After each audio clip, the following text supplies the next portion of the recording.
கடலூர் மாவட்டம் விருத்தாச்சலம் அருகே 3 பேர் கொண்ட கும்பல் பெண்ணிடம் பாலியல் வன்கொடுமையில் ஈடுபட்டதாக வழக்கு பதிவு செய்யப்பட்டுள்ளது.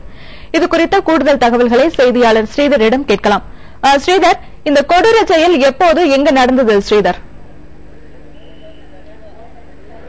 சரண்யா, நேற்று மாலை விருத்தாச்சலத்தில் மணிமுத்தாறுல விருதுகேஸ்வரர் கோயிலுக்கு அருகே சுகந்தி அப்படின்ற ஒரு பெண்ணும் பாக்கியராஜ் என்பவர் பேசிக் கொண்டிருக்காங்க. இரவு ஒரு 7 மணி இருக்கும். அப்போது பாத்தீங்கன்னாக்கா பாக்கியராஜை கட்டி போட்டுவிட்டு அந்த சுகந்தியை கடத்தி சென்ற ஒரு 3 கும்பல் பாலியல் பலாத்காரம் செஞ்சிருக்காங்க. அவர்கள் அங்கிருந்து தப்பி ஓடி பேருந்து நிலையத்தில் நின்று தனக்கு நடந்த கொடுமையை அங்கு சொல்லியிருக்காங்க. உடனடியாக அவர் காவல்துறை மீட்டு சென்று விருத்தாச்சலம் அரசு மருத்துவமனைக்கு உடனடியாக சிகிச்சை கொடுக்கப்பட்டது. அங்கு கொடுக்கப்பட்டு மேல் சிகிச்சையாக கடலூர் அரசு மருத்துவம் கொண்டு வரப்பட்டு தற்போது தீவிர சிகிச்சை பிரிவில் அனுமதிக்கப்பட்டு ரகசிய இடத்துல வைத்து அதை சொல்லப்போனாக்க பத்திரிகையாளரோ மற்ற பொதுமக்களை சந்திக்காதவரும் தனி அறையில் வைத்து சிகிச்சை கொடுக்க வராங்க. சரண்யா, இது இன்னும் சொல்லப்போனாக்க கடலூர் மாவட்டத்தில் ஏற்கனவே கடந்த 2 நாட்களுக்கு முன்பு ஒரு 6 வயது சிறுமி பாலியல் பலாத்காரம் நடைபெற்றது. ஒரு பெரிய அளவு அதிர்ச்சியா இருந்தது. அது தொடர்ந்து இது அடுத்த 2 நாள்ல இந்த சம்பவம் நடந்தது.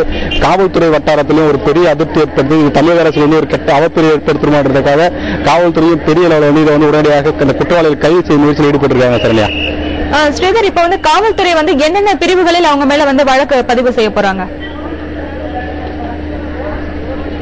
சரண்யா, இதனுடைய முழு விவரம் இது வரைக்கும் தெரியவில்லை. ஆனால் காவல்துறையில் கட்டுப்பாட்டில் அந்த பெண் தற்போது தீவிர சிகிச்சை பிரிவில் அனுமதிக்கப்பட்டிருக்காங்க. இந்த வழக்கு விசாரணை பற்றி நம்ம காவல்துறை விசாரிக்கும் முறையான தகவல் இது வரைக்கும் இல்லை. ஆனால் வழக்கு மட்டும் நாங்கள் பதிவு செய்து குற்றவாளியை தேடி வருகிறோம் மட்டும் சொல்றாங்க. சரண்யா, உங்களுடைய தகவலுக்கு நன்றி ஸ்ரீதர்.